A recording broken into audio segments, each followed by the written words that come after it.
Delegates from the United States and Russia will meet in Turkey today as part of continued efforts to normalize embassy operations between the two countries.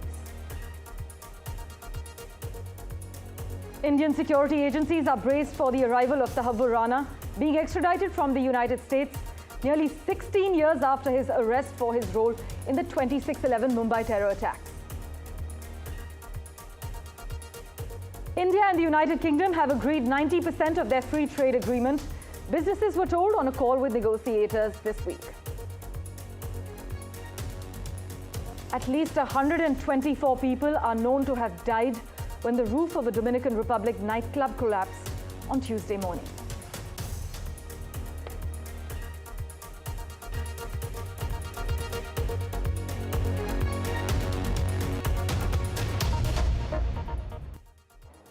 Well, our big focus for days. Donald Trump and his White House team had insisted that they were fully committed to their decision to impose these sweeping reciprocal tariffs on dozens of countries. They even derided a report on Tuesday that said that the president was considering a 90-day pause, news that triggered a brief stock market surge. But now that pause on higher tariff rates, with a few notable exceptions, is a reality. The reordering of the global economic order is on hold, and Trump's promise of a golden age of American manufacturing will have to wait, it seems. But the White House says that going big on tariffs and then hitting the pause button before entering negotiations with individual countries was the plan all along. Just listen in to what the US president had to say regarding this 90-day tariff pause, followed by my colleague Nick Harper's report from Washington. Some economists are saying that right now is technically an embargo on China with 125% tariffs. Are you concerned of escalation beyond the trade war with China? No, I'm not concerned. I think President Xi is a very smart guy, and I think we'll end up making a very good deal for both. But, you know, we've been treated so badly for so many years. Again, we allowed that to happen. We've been treated so badly for so many years. But no, I don't expect that. I think President Xi is one of the very smart people of the world, and I don't think he'd allow that to happen. And we're very powerful. A week of turmoil, a week of uncertainty, and a week of falling global markets. All of that changed this Wednesday when Donald Trump on social media said that he was changing course on tariffs, ending those reciprocal tariffs and instead returning to the baseline 10% against all countries around the world, except for against China. He said that he was increasing their tariff to 125%, really for the sole reason that they decided to retaliate and increase tariffs on US goods. Now, there was a suggestion from the White House that this was the plan all along. Scott Bessent, the Treasury Secretary, suggested that Donald Trump was the master tactician in all of this, that his plan had been to pause tariffs, and that was the strategy right from the outset. But Donald Trump himself acknowledged during a meeting with reporters at the White House on Wednesday that this plan came together very quickly on Wednesday morning, largely because of the turmoil on global markets. And the big problem we saw in the course of the last 24 hours, the impact on US treasuries and the bond market, and a very steep selling off of what is seen as a real safe haven for investors. And that really seemed to worry the White House. But there is a huge question about what comes next. For China, there is this potential of escalation of the trade war. We could see more retaliatory moves from China as Beijing decides that it will retaliate with tit-for-tat efforts against the United States. And for all the other countries around the world, it's now time to do a deal. The White House says that more than 70-odd countries have already come forward to say that they want to work out some sort of arrangement with the United States. But it's unclear if that will happen in this 90-day pause period, and if it happens, what exactly the terms will be for those other countries, because the US is saying it's going into this from a position of strength, where it has the upper hand at the negotiating table. There has been a cheer really from Wall Street. At the close, we saw the markets jump to their third highest daily gain since the end of World War II back in 1945. We saw the Dow up nearly 8%, 7.9% up, almost 3,000 points. The S&P up 9.5%, the Nasdaq up 12.2%, the biggest rally for the tech-heavy Nasdaq since 2001. What a difference a day makes for the markets. But will that continue through the coming hours in Asia and in Europe? And will that rally continue on Wall Street during Thursday's trading? Despite the announcement from the White House, there is still many questions about how all of this will play out. And of course, whether the United States can be trusted, because once again, we've seen foreign policy, trade policy being changed in the course of just a single post on social media by the US president. Nick Harper, NDTV, Washington.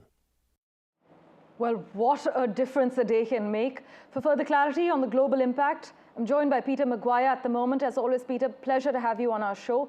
With Trump escalating tariffs on China to 125%, would you argue that this is a calculated strategy or brinkmanship with global consequences? I think brinkmanship with global consequences, and good morning, Parameshwar. I think it's very hard from a trading perspective. I mean, you can look at it from multiple lenses. You can look at it from a geopolitical standpoint. You can look at it from an economic standpoint or a trading standpoint as far as trading equities or trading asset classes. And everything's got a different lens and how you, I think, interpret the data. But there's certainly a plus. And it's a big plus when you're looking at the likes of the Nikkei's up 8% as Nasdaq up over 12%. These are incredible gains. Australia's up nearly 5% today. I'm expecting big gains. Taiwan up 10%. So all of this is a very positive factor. These are this isn't a normal trading session. You don't get days like this in a lifetime. So this is quite incredible. And I feel as though it'll be fascinating to see how it unpacks over the next matter of weeks and what happens with China, of course. Well, Peter, as you've put it, you don't get days like this in a lifetime. But China, of course, has called this entire process the US tariffs tax blackmail and hit back with its own. Are we then staring at a prolonged decoupling of the world's two largest economies? I think so. I feel as though it's going to be delicate in how it plays out. I mean, I listened to President Trump in the intro before I came on, and you played it. And I mean, he gave wonderful accolades to President Xi. I mean, he didn't say that he can't cut a deal. He didn't say he's not smart. He gave him the highest accolade that any leader could ever give a fellow leader. Highly intelligent, able to make big deals. So that's a positive. So let's see where this brinkmanship, let's see where this statesmanship takes us. But it's going to be fascinating how, again, over the next couple of either hours, days or weeks. But I know one thing. I don't think China can manage 125% tariffs. Yeah. And if I listen to Kevin O'Leary, I saw him on CNN saying he was saying 400% tariffs. So this could really escalate and escalate a lot further yet. Of course. And as we speak though, Peter, JP Morgan says that a 60% recession chance still looms. Would you then argue that the markets are ignoring deeper risks beneath the surface? Well, I mean, they're a formidable team, JP, and I mean, they've got analysts and they've got the best data around the world. If they're calling that sort of number, it's very hard to argue with. So I'm sitting here, I'm conscious of it, but the whipsawing in the market is so dynamic. Yes, we could end up in a recession. I want to see how CPI comes out of the States. I want to see naturally growth numbers from America and what's happening from the employment sector later this month and certainly into this second quarter. So I don't think we're there just yet. And of course, don't discount what the Fed's prepared to do as far as managing rates and expectations. Also, Peter, would you then say we're actually witnessing the rise of policy-driven volatility as the new norm in global investing? Yes, I do. I think that's a wonderful summary. Very short, succinct and sharp because it's on the button. And it's on the button for this. We have gone from a Biden administration to a Trump administration. And it is game on. They're totally different. They are not the same operators. And we've seen that being how it's played out in the best part of 2.5 months from President Trump. Remember, the guy hasn't been in power for 3 months yet. And look what he's done to disrupt or challenge the orthodoxy. And that's really his mantra. And I think that there's going to be a lot of further developments across the landscape of his political life over the next couple of weeks. We're bracing ourselves for that. Meanwhile, Peter, as we wrap, in an environment where headlines are driving markets, how should long-term investors navigate this noise idly? You know, I think that if you're not out of the market, then that's a wise thing, because if you're in there for the long term, then I think that's how you've had to ride this out. And this is a real lesson. Right. And that's been demonstrated, and I think everyone's seen the screens and what's happened as far as price volatility. So don't sell, keep an eye on gold, and be conscious as far as all these moving parts over the next matter of weeks and months. Well, don't sell, keep an eye on gold and be conscious. Thanks so much, Peter, as always, for joining us on NDTV. It's always a pleasure to chat with you. Thank you.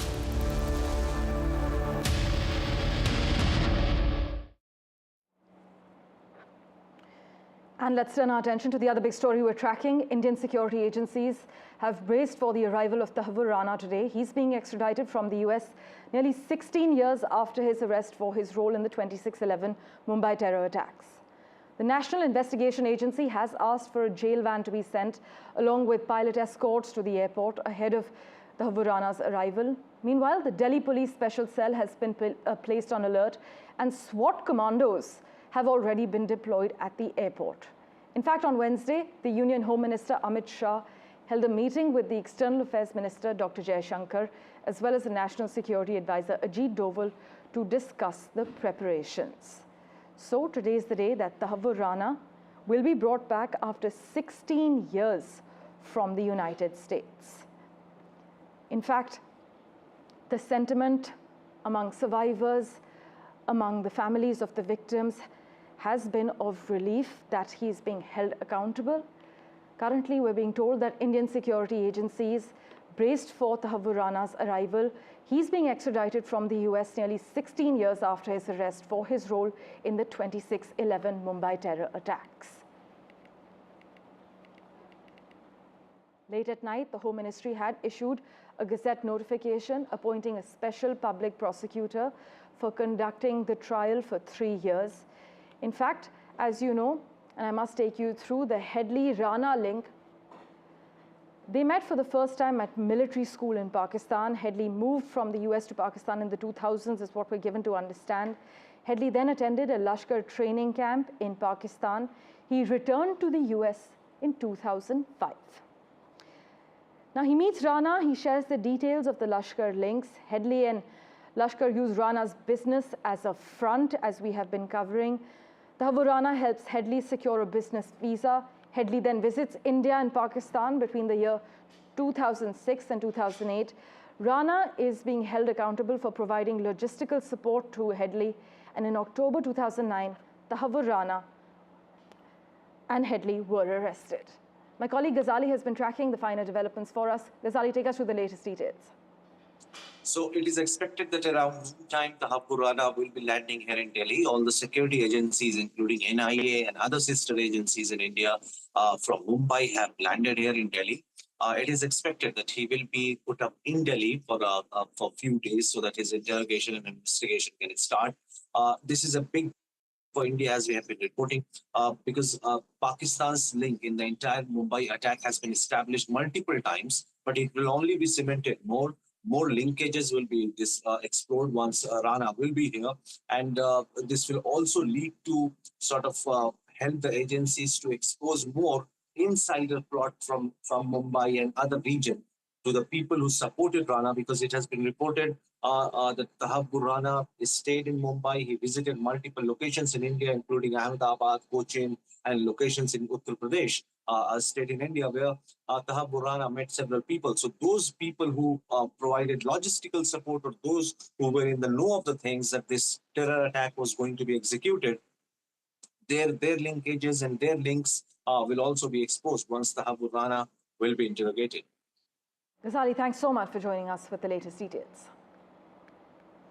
Well, in other news, delegates from the United States and Russia will meet in Turkey today as part of continued efforts to normalize embassy operations between the two countries. And the talks, which will take place at the Russian consulate in Istanbul, will not include any discussion of political or security issues. This is what the United States has said. The State Department spokesperson, Tammy Bruce, clearly said Ukraine is not, absolutely not, on the agenda. But to take this further, we have with us Ray Locker at the moment. Thank you so much, sir, as always, for your time. Officials have just said that Ukraine is not, absolutely not on the agenda. But can we take this for face value? In fact, what are your expectations from these talks? Well, no, I don't think you can take that at face value. They're going to talk about whatever they want to talk about. I mean, and as we've seen over the last few weeks, months of the Trump administration, anything can and will happen. And sometimes what people say is not exactly what happens. We saw that with the tariffs. So, I mean, anything goes with these talks. I'm not really sure what they mean by normalization of embassy relations. I live 2 blocks from the Russian embassy in Washington, and everything seems fine there. Right. I'm not sure, about the US embassy in Moscow, but I think there's probably more on the table than what they're talking about. Right. Also, even though Russia has so far failed to agree to a full ceasefire, and while Trump has been vocal about being very pissed off and angry with the Kremlin, he's yet to take any concrete action to force Russia to end its full-scale invasion as we speak. Ray, what do you have to say about the US's intention to broker peace as far as Russia and Ukraine are concerned?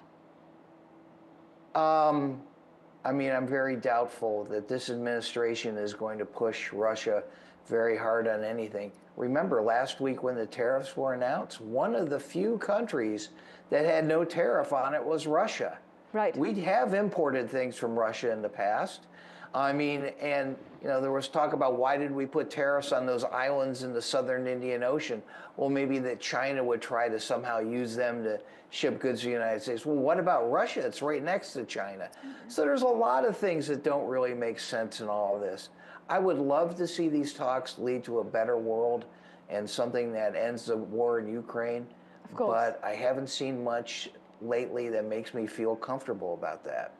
Right, as always, thank you so much for joining us with your viewpoint. We will, of course, keep in touch with you for regular updates. My pleasure.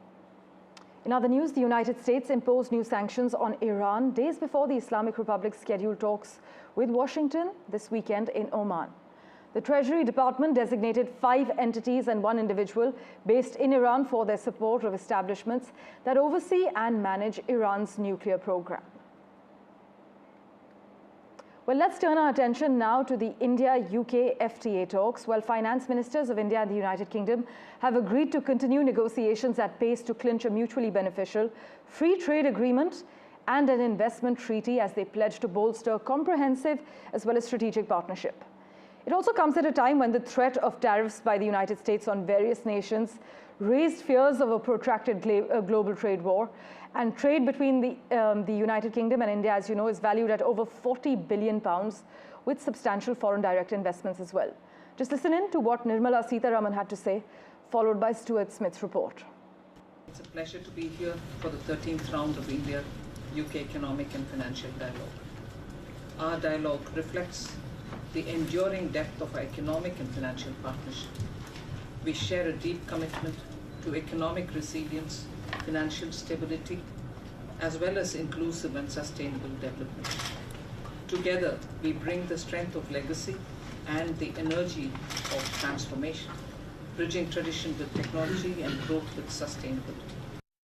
The UK Chancellor of the Exchequer, Rachel Reeves, said the deals covered defence, financial services, education and development. She said the meeting also helped strengthen government-to-government collaboration on growth and economic resilience, 2 huge priorities for the UK, which is trying to respond to US President Donald Trump's tariffs by boosting its economy rather than retaliating with counter-tariffs. Over $150 billion of new deals with India were announced on Wednesday, on top of around $350 billion in what the government called recent deals, including fintech company Revolut planning to launch in India later this year, HSBC Bank planning to more than double the number of Indian cities it's present in, Coventry University setting up to become the first English university to have a license to operate a campus in India, and India's largest digital payment app Paytm announcing it's looking to invest in the UK, particularly with a view to loaning to small businesses. London is very keen keen to secure a free trade agreement with India and is using these deals as evidence that Delhi is keen to do business too. But a free trade deal has been much harder to negotiate, with years of discussion under multiple previous British governments making progress but never quite getting to the finish line, with disagreements on immigration a particular sticking point. Stuart Smith, NDTV, London. Well, news and updates continue in a moment right after this very short break. Do stay tuned.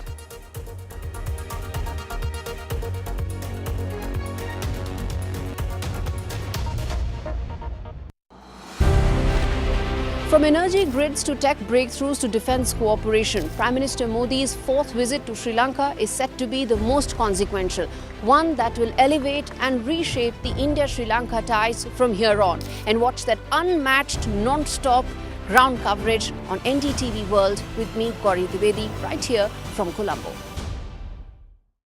From interesting tech startups to industry-leading companies, politics, sports, culture, curry, cricket. Oh, there's so much to talk about. Like me, if you too thrive on interesting conversations, this is a show you cannot miss. Watch this space to know more about all matters and all people that make Britain what it is today. Out of Britain, with me, Radhika Iyer.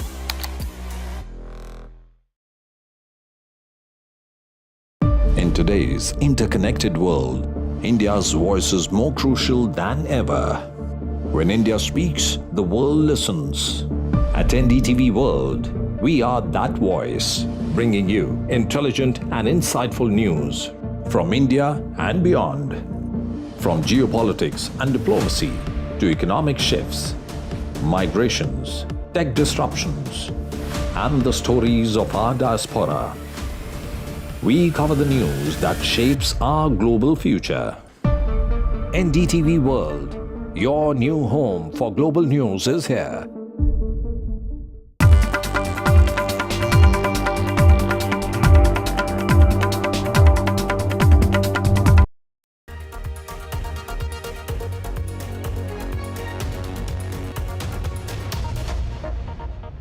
Well, let's get you the latest from Canada now, where a CBC poll says the NDP is projected to win only 4 seats nationwide. And as the new Democratic Party heads for a dismal outcome in the federal election later this month, its Indo-Canadian leader Jagmeet Singh has expressed optimism that he will retain his own seat in the House of Commons. By the way, the NDP is running short on funds and popular backing, with Mr. Singh having to use a bus for campaigning as other leaders fly around the country. And that bus journey has been mocked by some on social media as Mr. Singh's farewell tour. But to get in the latest from Canada, let's go across to Vancouver. My colleague Maha Siddiqui has been tracking the latest developments for us. Maha, we're given to understand that the NDP's Mr. Singh faces the stiffest challenge of his political career, but take us through all the developments we need to know. Yes, that's absolutely right. Projections are showing that people want their votes to matter.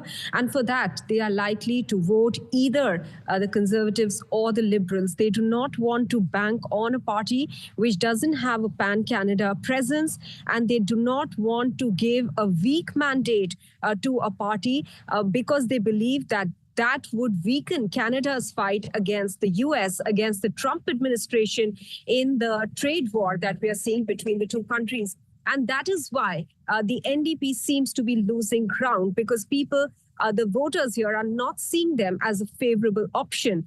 Now, this is the province of British Columbia, where the NDP had got the highest number of seats or the highest number of wins last time. And what is emerging now is that even Jagmeet Singh's own seat could be in trouble. He is from an MP from Burnaby Central, though when reporters had asked him yesterday about his own seat and whether he's confident of winning that, he, of course, responded saying that he's confident about it. But the numbers at this moment that are being projected for the NDP look pretty grim. They had 25 seats in the House of Commons, and it appears that they may be left with only 4 seats. This is not just the CBC survey that is saying so. The Economist has also projected similar numbers for them. And this is a bigger issue than for the NDP, because for any party to be recognized as a party, as a serious player, they need to have at least 12 seats in the House of Commons. And it appears that this time around the NDP might not be able to garner that. Of course, the last say is that of the voters. But as I pointed out, this voting is largely happening in the shadow of the trade war with the US. And in that context, the NDP seems to be clearly losing out here. Maha, as always, thank you so much for joining us with the latest developments and contextualizing the latest poll for us as well. By the way, Ukraine's claim, meanwhile, that significant numbers of Chinese nationals are fighting for Russia's invading army is totally unfounded. This is what a Beijing official has said, as the US strives to secure a ceasefire in the more than 3-year war. Ukraine's President Volodymyr Zelensky has announced that the Ukrainian military had captured 2 Chinese men fighting alongside the Russian army on Ukrainian soil and had information that significantly more are with the Russian forces. It was the first time that Ukraine had made such a claim about Chinese fighters in their war. Thank you for investing your time in watching this edition of The World 24/7. As always, we'll keep tracking the latest updates for you. Do stay tuned.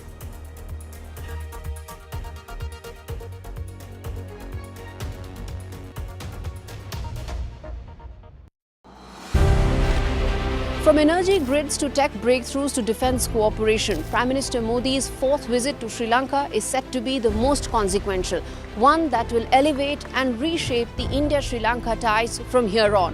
And watch that unmatched, non-stop ground coverage on NDTV World with me, Gauri Dwivedi, right here from Colombo.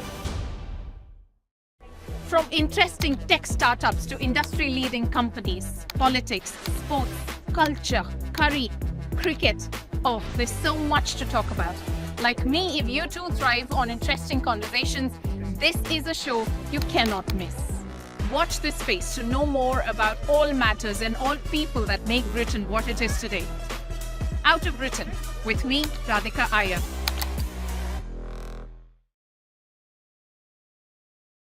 In today's interconnected world, India's voice is more crucial than ever.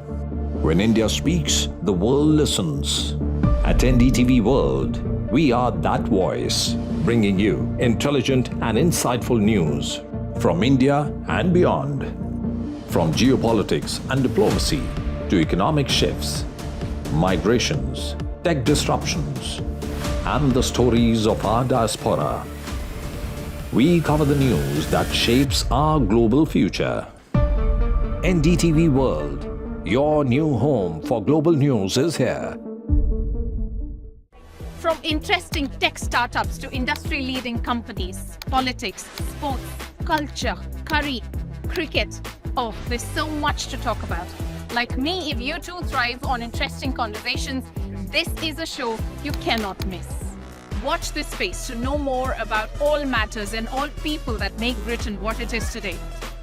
Out of Britain, with me, Radhika Iyer. The neighborhood that we are in right now, you take what's happening around us, whether it's Bangladesh or some other countries, there are violent revolutions that are taking place, all in an effort towards democracy.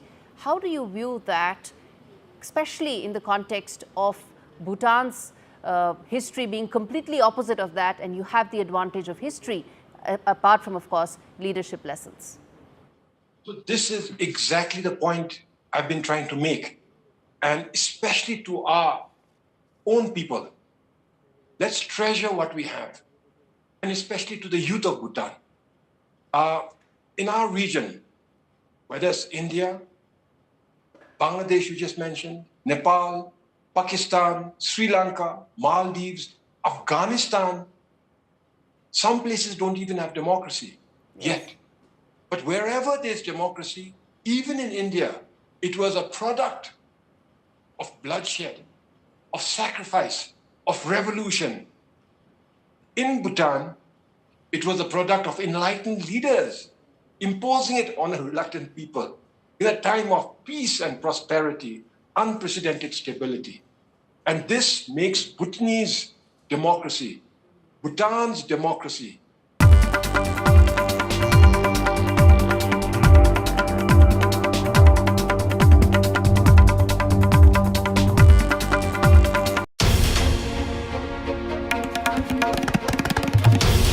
This is NDTV, and you're watching NDTV 24/7.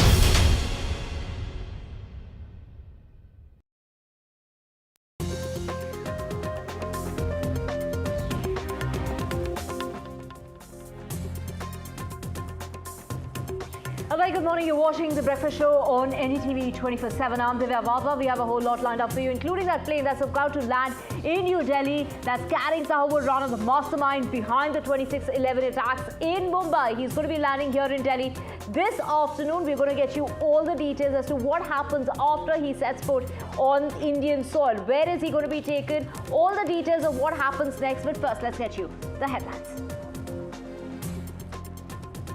26/11 mastermind Sahawur Rana is being brought to India. He will be facing trial for the Mumbai terror attacks that took place on 26/11 in 2008. US President Donald Trump has paused those reciprocal tariffs on 75 countries, including India, while imposing a very steep 125% tariff on China.